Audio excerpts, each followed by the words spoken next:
cinnamon bear.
Well, the most magical and enormous flying hat landed Judy and Jimmy and their friends in a wonderful land of ice and snow.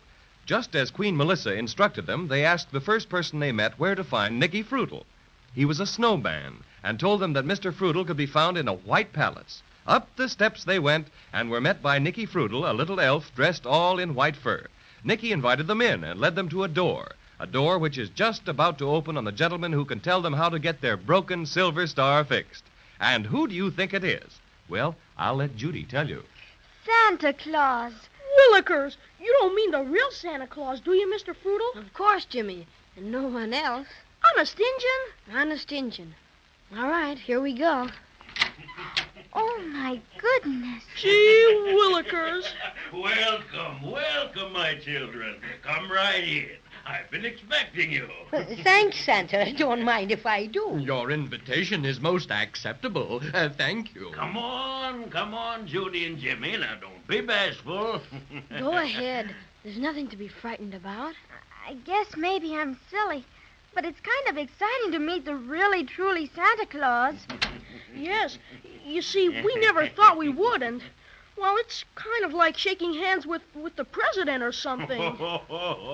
Well, don't you feel that way now? Don't you know that I love children better than anything in the world? I guess so, Now, there's nothing to be frightened of. Come on and sit up on my lap while I finish reading a few letters, Thank you, Santa Claus. There. Upsy-daisy.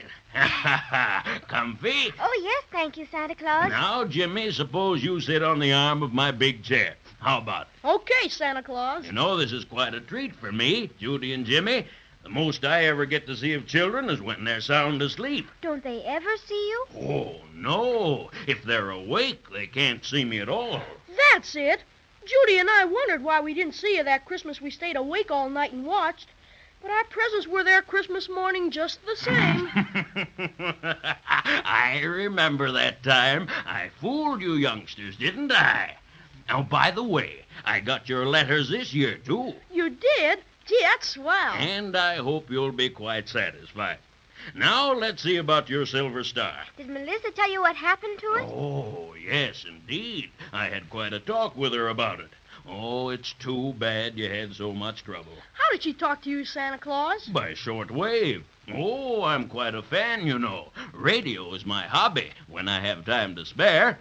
Now, will you put the star on my desk so I can look it over? You bet. There it is. My. Certainly is all smashed, isn't it? But that can be fixed. Oh, yes, easily fixed. Can you fix it in time for Christmas? Of course, you understand how important it is for us to have it by then. Ho. Indeed I do.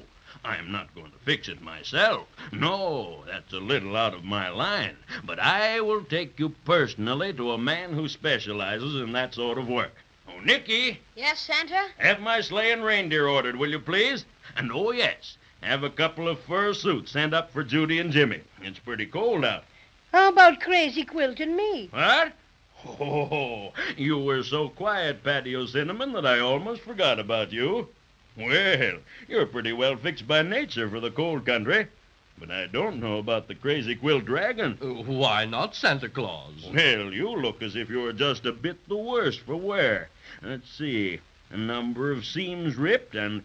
oh, quite a tear over there. Oh, yes. I did that when I tobogganed down to your palace. Oh, gracious. Well, I think a bit of tailoring wouldn't be amiss. Oh, Nicky, call the tailoring establishment and arrange for a complete overhaul for the Crazy Quilt Dragon. Oh, thank you, Santa Claus. I'm not too vain, I hope, but I don't feel my sartorial best when I've got so many rips and tears. Is that all, Santa Claus? Yes, I think so. All right.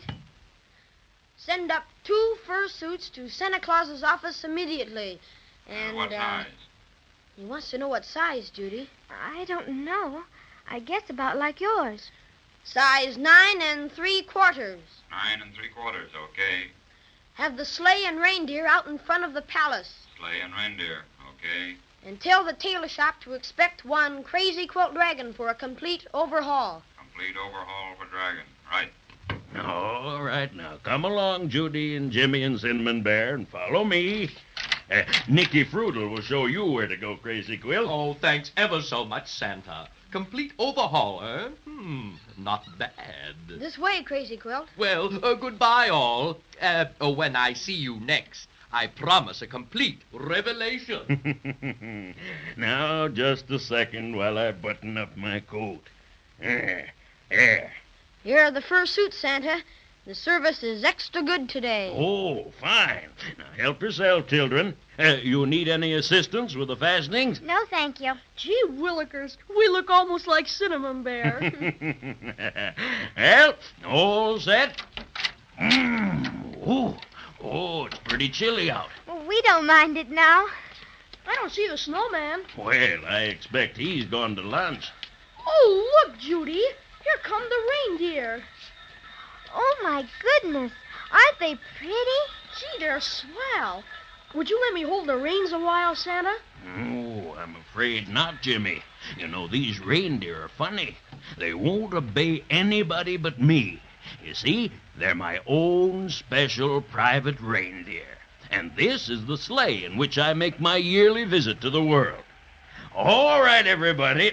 Here we go. Hi, Donner and Blitzen.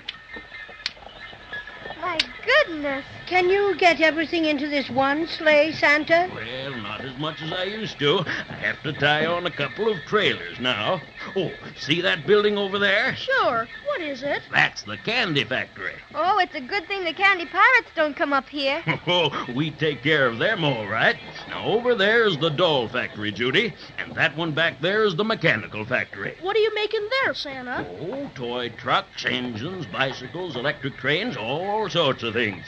You know, I have a crew of specially trained brownies and elves in each of these factories, and they're busy all the year round. Do you ever have anything made in the big palace where you live? Oh, a few special things, but that's where the toys are stored when they're finished, and every day there's an inspection in the grand hall. Oh, maybe you'd like to see one of the inspections after your star's fixed. How about it? You bet. Who is it you're taking us to visit, Santa? Oh, you'll see in just a minute, Judy. His house is right over here. Oh, boys. Oh! Now, this is one of my best friends. Listen to him sing. That'll tell you who he is. I'm Jack Frost, the world's most famous painter, and I deal in winter fixtures that are lovely to behold. I can paint 1,000,000 pictures with my brushes and my mixtures, but I like the work much better if my feet were not so cold. Brrr, I'm colder than November. I'm colder than an Eskimo. I'm colder than a clam. Brrr, I'm colder than December. It's impossible to realize how cold I really am. I'm Jack Frost, the world's most famous painter. And according to the census, I'm the only one who knows how to frost the roofs and fences with such gorgeous consequences. But I'm feeling most despondent, 'cause my nose is almost froze. I'm really rather chilly. I'm colder than 100 polar bears have ever felt. This may sound rather silly, but I'd buy a radiator if I thought I would not melt. Bless my stuffing. So that's Jack Frost. I felt his fingers many a time, but I've never seen him. Look at all the icicles on his cap. Hi, Jack. Some friends to meet you. Here's Judy, Jimmy, and the Cinnamon Bear. How do you do? Come in, won't you? Thanks, Mr. Jack Frost. I'm glad you dropped in. I'm on my vacation now. Nothing for me to do out into the world after the snow comes. Jack, my little friends Judy and Jimmy have had a bit of trouble with a silver star which belongs on top of their Christmas tree. Yes? It's been badly smashed and needs fixing. Show it to him, Jimmy. Here it is, Mr. Frost. Oh, that'll be easy. I'm extra good at stars. I've often admired your work on the windows, Jack Frost. Thanks. Yes, I do fairly good work, but I'll never be really satisfied until I learn how to frost a chocolate cake. Oh, Mother can frost cakes like everything. Maybe she'd teach you. Good. Next time I'm down your way, I'll try to find time for a lesson. Now, if you'll just step this way into my laboratory. My. Just look at all the brushes and things. Willikers, it's wonderful. This is where Jack does all his research work. Plans all the designs for his window displays. It's beautiful. Now, let's see about the star. This won't take a second. Just a bit of magic snow cement here, and here, and here, and there. Oh, why, look, Jimmy. Well, bless my stuffing. Our silver star's all beautiful again, just like it was before. Can I touch it, Mr. Frost? Oh, not for a minute. I'll put it here on the windowsill for a bit. It has to be exposed to the cold north wind to get good and solid. Now, while we're waiting, I'd like to show you a few of the designs I'm working on for next year's frostings. There's a big star in one of your designs. Do you like stars, Jack Frost? Better than anything. How many points do you put on your stars? He puts 5, Judy. You can count them for yourself. I wonder how many there are on our star. I'll look and see. Jimmy, Santa. Why, what's happened, Judy? The star. It's not on the windowsill. It's gone.